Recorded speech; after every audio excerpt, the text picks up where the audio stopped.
Welcome to MLC TV News Hour, reaching live from the city of Lokoja, the Confluence State of Nigeria. I am Jane Gia Balagbogbo. First, the headlines.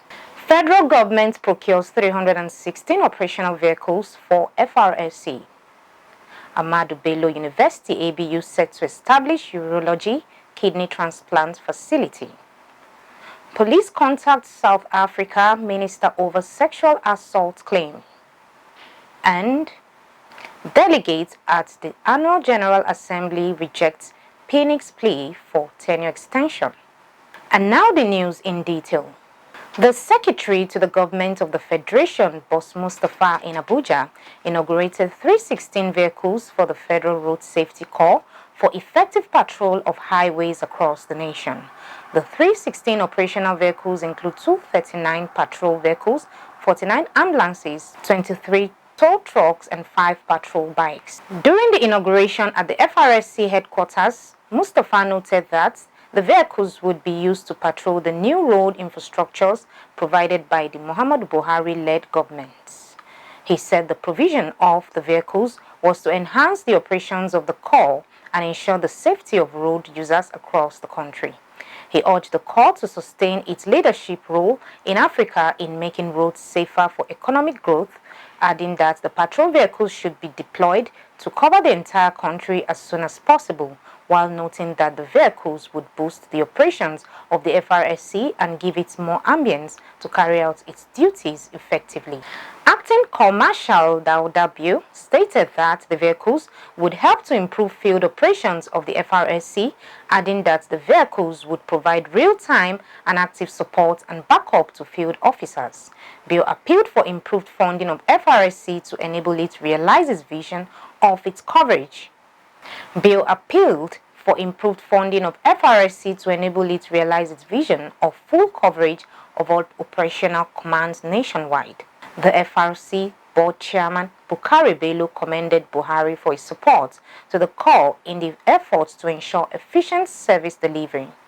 The representative of the Inspector General of Police, Usman Baba, AIG Operations, Bala Siroma, pledged a harmonious working relationship with the FRSC for effective traffic management in the country.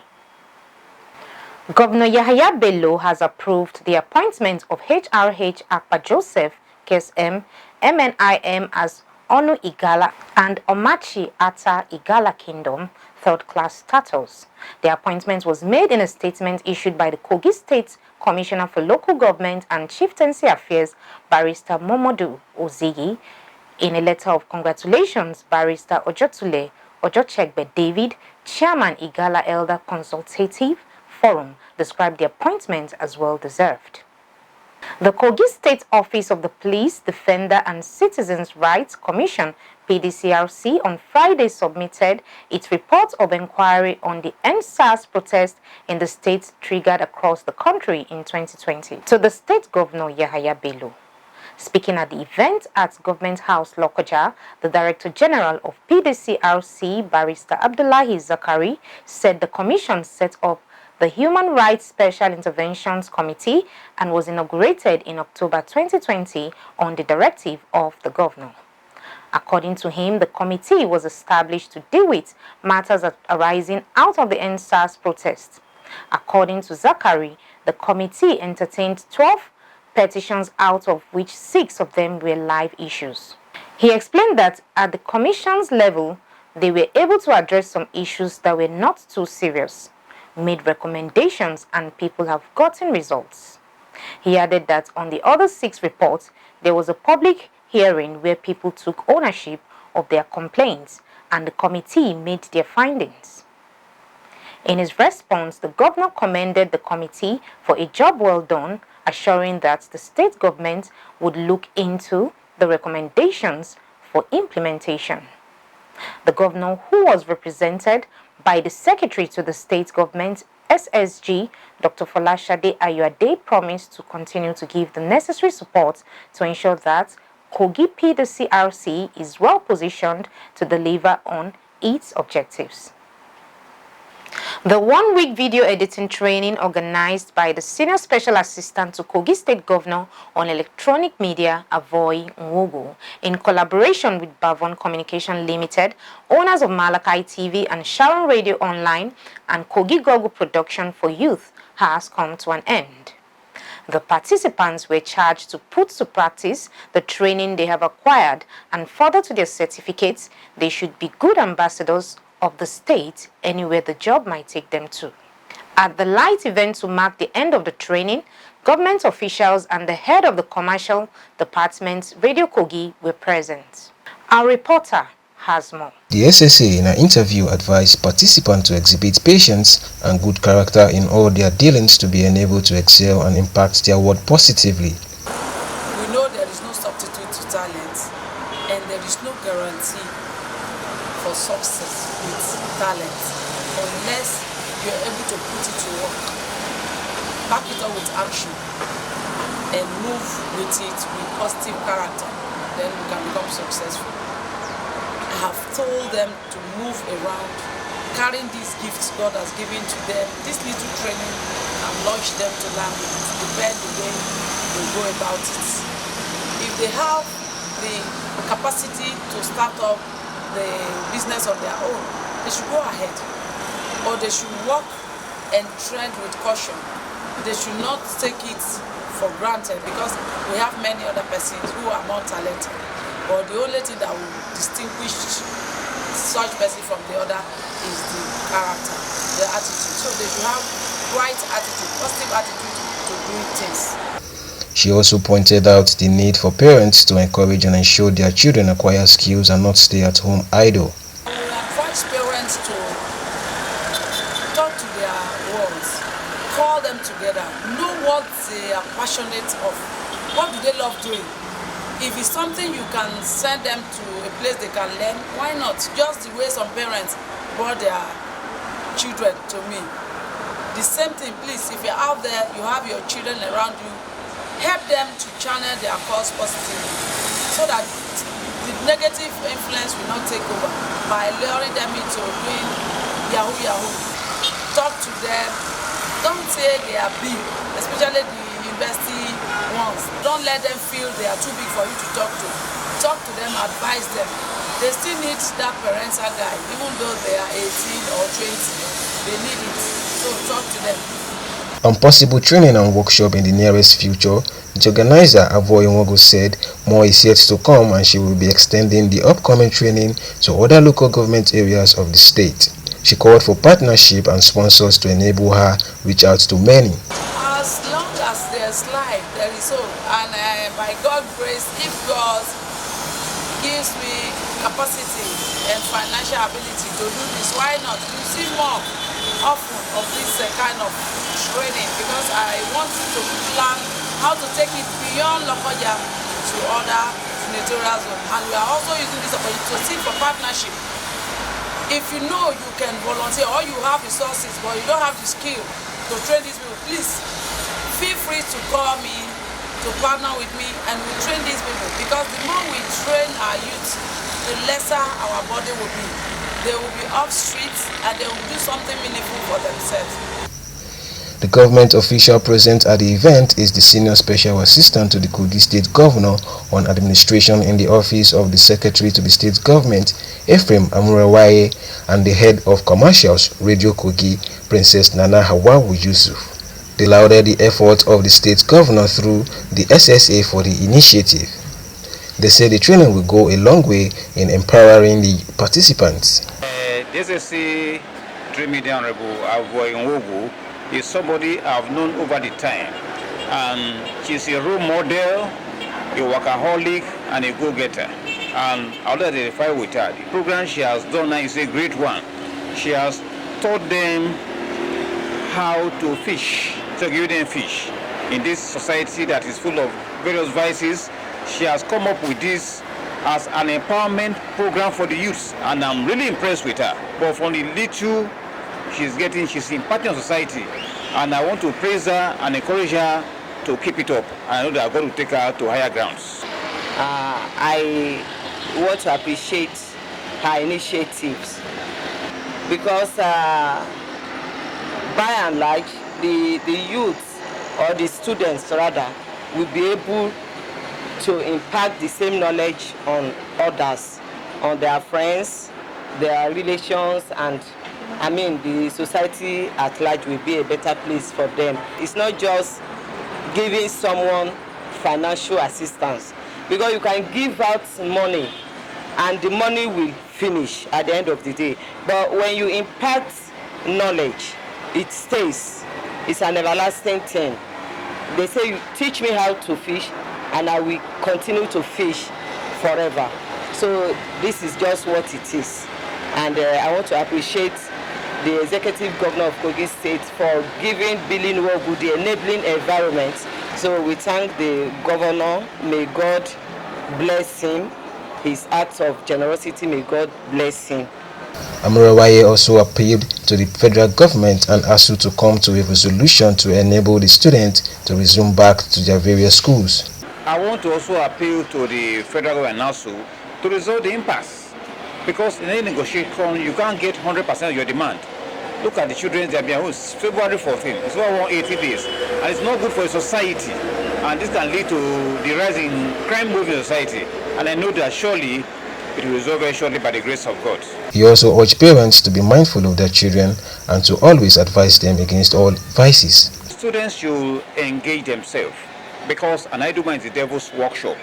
And to the parents also, we should watch the movement of our words, because things are going haywire in Nigeria right now. Some of the participants also appreciated the organizer for the initiative.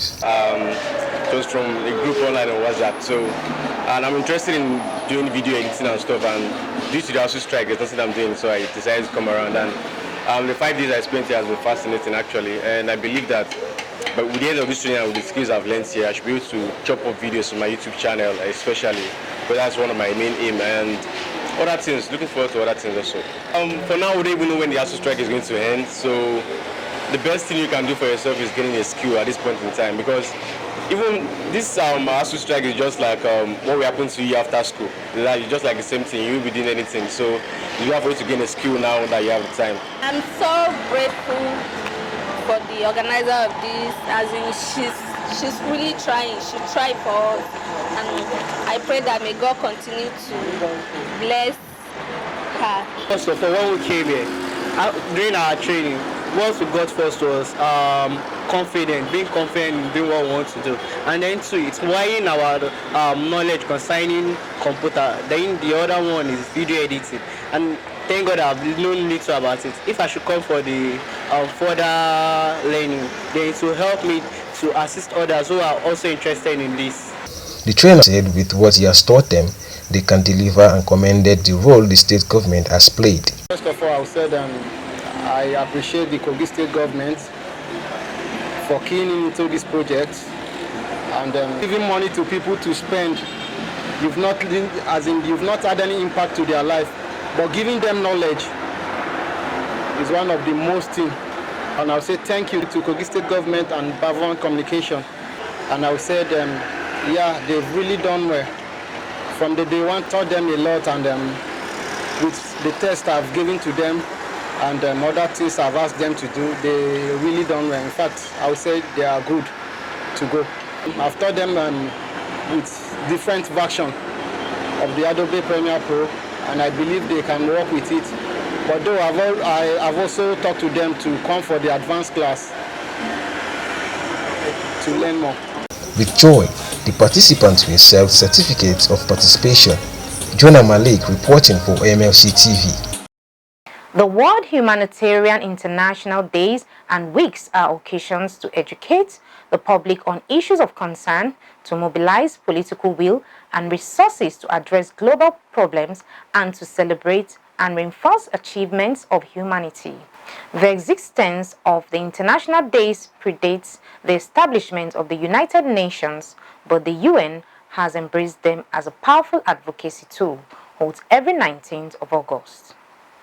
The federal government have been asked to look into the demands of the Academic Staff Union of University towards calling off the 6-month lingering face-off. The Kogi State Chairman of the Nigerian Union of Journalists, Adeiza Momojimo, made the call while addressing newsmen as part of activities to mark the World Humanitarian Day. Says keeping the children at home for this long makes them prone to being used for nefarious activities. Called on the federal government to look into the demands of ASU, said there is nothing too much to give in making the society better. The NUJ chairman equally tasked the ASU members to shift ground in the course of the negotiation, pointing out that the strike action is not doing anyone any good. Urged parties to shift ground in the interest of the nation and in view of the insecurity. Adeiza Momojimo praised Pastor Roslyn Alabi for choosing the NUJ to carry out sanitation exercise as part of activities marking the World Humanitarian Day. Says nothing should be too small to give in making the society better. Speaking on the auspicious occasion of the World Humanitarian Day, Pastor Roslyn Alabi said they are in the NUJ to keep the environment clean. Said the journalism profession is tasking and demanding, reason why they have choose to come contribute to making the environment conducive for the members. She appreciated the members of the NUJ for their contribution to informing the society, lauded the members for their balanced reportage. Highlights of the observation of the World Humanitarian Day was the cleaning of the premises of the NUJ by Pastor Roslyn Alabi and the team of Civil Society Network. The Oyo State government has said it is excited with the news that some non-formal learners under the Intensive Literacy Program of Better Education Service Delivery for All program BESDA have been mainstreamed into formal schools. Speaking during a verification tour of the 21 local government areas implementing BESDA in Oyo State, the Executive Chairman, Oyo State Universal Basic Education Board, Dr. Nureni Aderemi Adeniran, applauded the new developments. He said it is the kind of testimonial for both the teachers and government as the learners have been assessed before enrolled into the formal schools. Dr. Adeniran said it is the aim of the Oyo State government that the majority of the learners undergoing non-formal education gain admission into primary schools. Adeniran thanked the teachers who work to teach the students basic education, adding that their roles have bridged the gap between the non-formal learners and children in the formal learning centers. The Oyo Suburb boss added that Governor Seyi Makinde-led administration is leaving no stone unturned in reducing the out-of-school menace to the barest minimum in Oyo State. In her comments, the BESDA consultant for Oyo State, Professor Modupe Adelabu, who also monitored the verification exercise in some local government areas, commended the impressive turnout of BESDA in Oyo State. She applauded the Oyo State government through the BESDA Technical Committee, noting that the success of the program is also her main aim. The Ahmadu Bello University ABU Zaria in Kaduna State is set for the establishment of the Urology and Kidney Transplant Facility as its teaching hospital in Shika, Zaria. As the institution has taken delivery of the second consignment of the essential equipment for installation. The first and second consignments of the medical equipment had been delivered to the university, and the last consignment would soon be delivered. Some of the medical items delivered to the university for the establishment of the medical facility include a C-arm X-ray system, operating table, electric suction machine, anesthesia machine, and Vigo patient monitor. Others are lens vest, radiation protector, apron hanger, and ureteroscope flexible video.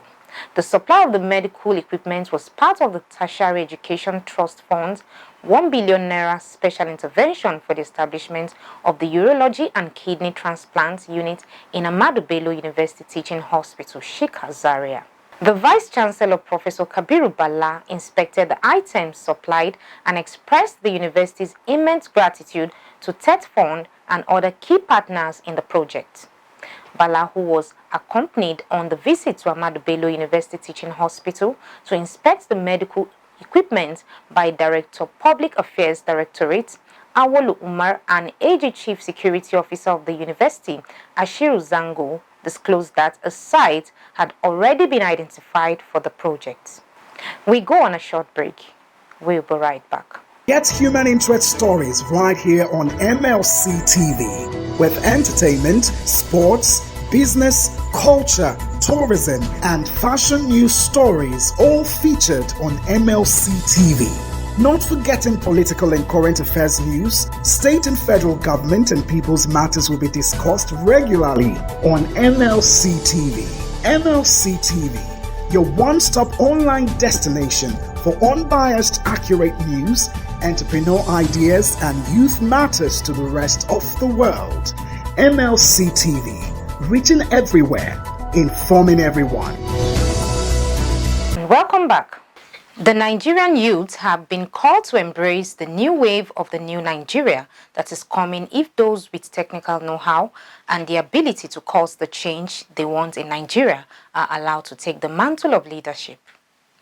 The call was made by the president of All Better Nigerian Ambassadors nationwide and the Director General of National Coalition of All Supporters Group, Ambassador Prince Adetola, in an interview with our reporter in Lagos. Prince said the All Progressives Congress APC Ahmed Bola Tinubu is the only one with magic wand to build and deliver in Nigeria the youth wants. Our reporter has more. The president of All Better Nigerian Ambassador nationwide and Director General of National Coalition of All Supporters Group, Ambassador Prince Adetola, in an interview with our reporter, said what Nigeria needs more to be a better country is humanity, that his group wants Nigeria to be great again. What we need most in this country is humanitarian. If you can have humanity, keep humanity in place, the country will be great again. Killing here and there, kidnapping must be come to an end, and that's what we are clamoring for. And even though we all know that this nation is God bless Nigeria, one of the best nations in Africa. The DG said that if humanity can be put in place, the country will be great again. He said Nigeria needs someone who is focused and has the game plan to achieve a better nation, and that is why they are supporting Asiwaju Bola Ahmed Tinubu. As at this moment, even though I can even tell you that I am one of the youth, even though our principal said he is among of the youth, and it's true, we are all youth. Anyone breathing in and out, working for better nation is youth. On the issue of Muslim ticket, he said it should not be a barrier. Muslim ticket did not judge what we are doing now. Everyone talking about Muslim, they should all remove religious extremists, religious sentiment for now. What we need is someone who has the game plan to achieve a better nation. He advised Nigerians to go out and get their PVC to vote for the right candidate, Asiwaju Bola Ahmed Tinubu, who is said can accommodate and provide for youth. This 2023 election, they should all get their PVC, vote for Asiwaju Bola Ahmed Tinubu. He has done it before. When he was in Lagos State, we all know how he transformed Lagos State. Despite the fact that he did not get any allocation from federal during Obasanjo regime, he made sure that he put everything in place. He introduced LASMA, introduced LASMIRA, introduced LASPAC to make sure that all Nigerian Lagosian youth get employed and to make sure that they are not idle. Ambassador Adetola and his group is set to storm Abuja for Tinubu this weekend. Report by Fumilayo Akindele. I am Ayomide Dada for MLC TV, Lagos. The National Broadcasting Commission, NBC, has revoked the broadcast licenses of 52 broadcast stations across the country over indebtedness to the Regulatory Commission. The stations were owing the Commission 2.6 billion naira since 2015. The debtor stations include Africa Independent Television, AIT, and its sister radio station, Ray Power FM, Silverbird Television, and 49 other stations across the country. The Director General of the NBC, Balarabe Shehu Ilela, who made the announcements while briefing journalists in Abuja on Friday, said there was no political undertone in revoking the license of the debtor broadcast stations. Ilela urged the stations to pay their fees before 24 hours to avert total disconnection. Earlier in May 2022, he said the NBC published in the national dailies the list of licenses that are indebted to the Commission and granted them 2 weeks to renew their licenses and pay their debts or consider their licenses revoked. frequencies withdrawn and the withdrawn frequencies reassigned to others who are ready to abide by the necessary requirements. Ilela said 3 months after the publication, some licenses were yet to pay their outstanding debts. In contravention of the National Broadcasting Commission Act CAP N11, Laws of the Federation of Nigeria 2004, particularly Section 10A of the 3rd Schedule of the Act. In view of this development, he said, the continued operation of the debtor stations is illegal and constitutes a threat to national security. The decision by industry regulator, the National Broadcasting Commission (NBC), to revoke the licenses of 52 broadcast stations nationwide over indebtedness to the commission was ill-advised. In a press release to journalists by the National President of the Nigerian Union of Journalists (NUJ), Chris Isiguzo, said the affected stations, according to NBC, are said to owe arrears of license fees amounting to 2.6 billion naira since 2015. Although the Director General of NBC, Malam Balarabe Shehu Ilela, claimed that this development had no political motives, yet they insist that the action was ill-timed and reckless. It should be noted that this wholesale revocation of licenses at this critical time of insecurity in the country appears to be a decision taken without careful prior deliberation, consultation, or counsel. While they regret the inability of these broadcast stations to fulfill their obligation to NBC in view of dwindling resources, they caution against such large-scale clampdown of broadcast station in disregard to security issues and the attendant consequence. They cannot afford the unpleasant outcome of such media blackouts at this time. Isiguzo called on NBC to exercise more restraint on this issue in consideration of national security and allow for more dialogue and consultation to find a better way of dealing with the situation. Now on foreign. Sierra Leone's President Julius Maada Bio says the nature of last week's protest against his government caught the police force by surprise. The protest resulted in 25 deaths, including 5 police officers. President Bio again blamed the opposition for trying to topple his government, an accusation the opposition, All People's Congress Party, has denied. He said a forensic and independent investigation was being conducted to unravel the truth. President Bio also defended a reshuffle in the military leadership following the protest and denied threats of a military takeover. South Africa's Finance Minister Enoch Godongwana was contacted by police over a complaint of sexual assault made against him. He is quoted as confirming to local media. The assault complaint was made by a woman employed at a hotel where the minister stayed with his wife in the eastern Mpumalanga province earlier this month. Godongwana denies any wrongdoing. Police on Thursday informed the minister of the complaint against him. The minister is quoted as saying he is relieved to have finally been contacted by the police and given the opportunity to hear what he's been accused of, because he takes the allegations very seriously. He also ruled out resigning as finance minister. Let's now join Jonah Malik for the sport update.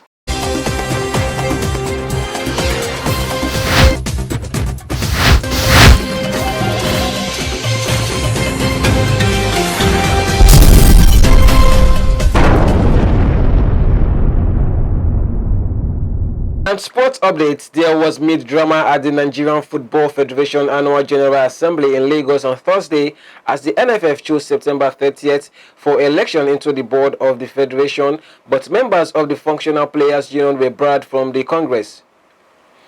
The election into the NFF board will hold in Benin City, the Edo State capital. At the Congress, the NFF President Amoju Pinnick, whose tenure ends September 20th, pleaded for a 6-month tenure extension for the electoral process to be duly observed, but the request was vehemently turned down by the delegates at the AGA. He also pleaded for forgiveness from members of the board he had offended in the past. However, the Congress agreed for a 10-day extension and for 2 committees, electoral and appeal, to be set up before the election bid for 30th September in Benin City, the Edo State capital. It was also gathered that an emergency meeting would hold on August 30th, where the statute will be amended. The same day, the electoral and appeal committee would be inaugurated. The Congress will also be enlarged to 22 members, while no board members will serve in committees. It was learned that the NFF made the last-minute move to stop the All Nigerian Players Union on Wednesday from attending the Congress in a bid to avoid litigation from the other faction Professional Footballers Association of Nigeria, led by former Super Eagles winger Tijani Babangida. The legal advisor of the PFAN, Ramos Baritobe, added that the Congress was null and void following the exclusion of the Players Union. Still on sports, Nigeria plays Libya in the quarterfinals of the ongoing 2022 African Under-21 Men's Nations Volleyball Championship in Tunisia on Friday, despite losing to the host in their final group game on Wednesday. Having gotten the better of Morocco and Gambia in their first 2 games of the tournament, coach Sani Mohamed's side suffered their first defeat to host Tunisia, who beat Nigeria 3-0, 25-21, 25-18 and 25-23 in front of their home fans. The result means Nigeria finished second in their group, 2 points behind Tunisia. Mohamed said the technical crew had worked on the players' mistakes against the Tunisians and is hoping to steer the side to the competition's semis. And that's sports update on MLC TV News Hour. I am Jonah Malik reporting. Back to Akasta for more stories.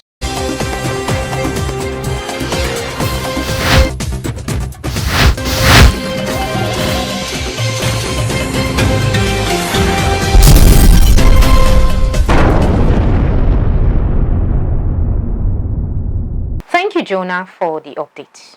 And over to Matthias Ayodiji Peter for the entertainment update.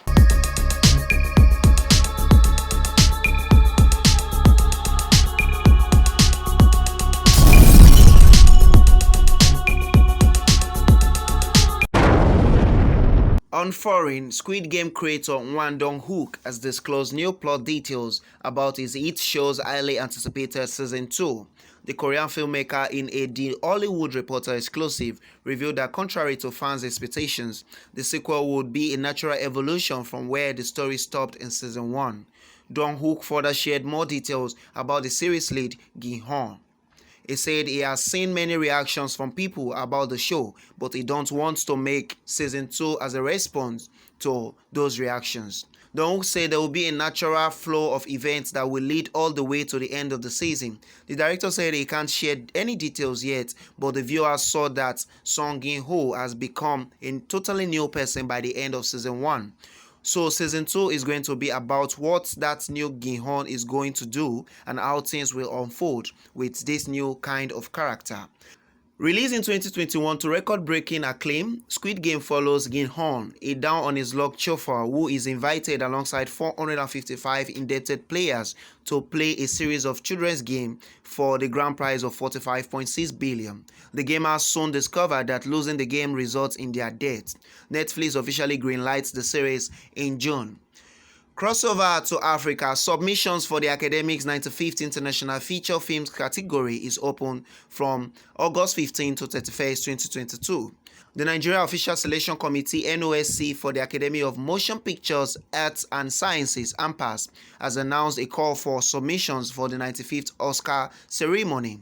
The committee announced the call for submission for the Oscars International Feature Film category via its official media handles on Monday, August 15, 2022.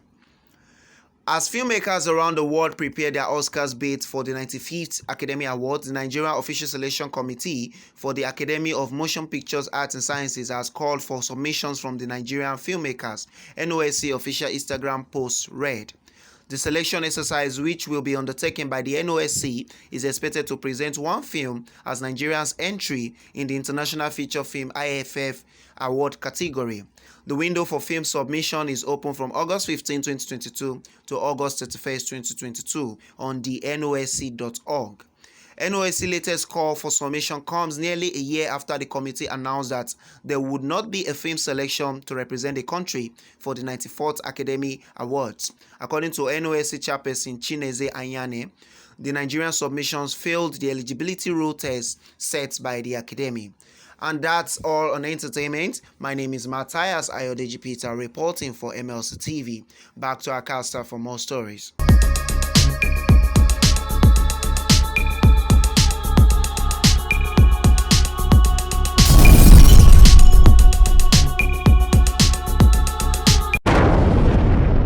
Thank you, Matthias, for the updates. The Governing Council of Lagos State University, LASU, has confirmed the promotion Jide Jimoh, PhD, as a professor of journalism.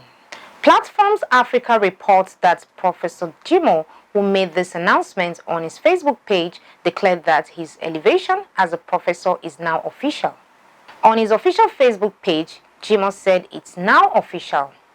The Governing Council of LASU met today and confirmed his promotion as a professor of journalism. What can he say unto the Lord? All he wants to say is thank you, Lord.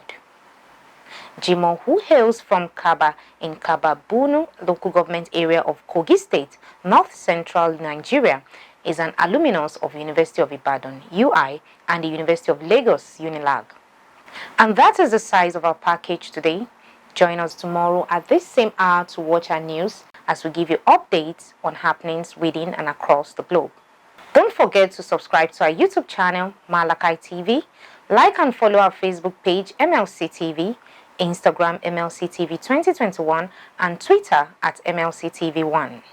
For your events, coverage, information, contribution, adverts, and sponsorship, please call any of our numbers displayed on your screen.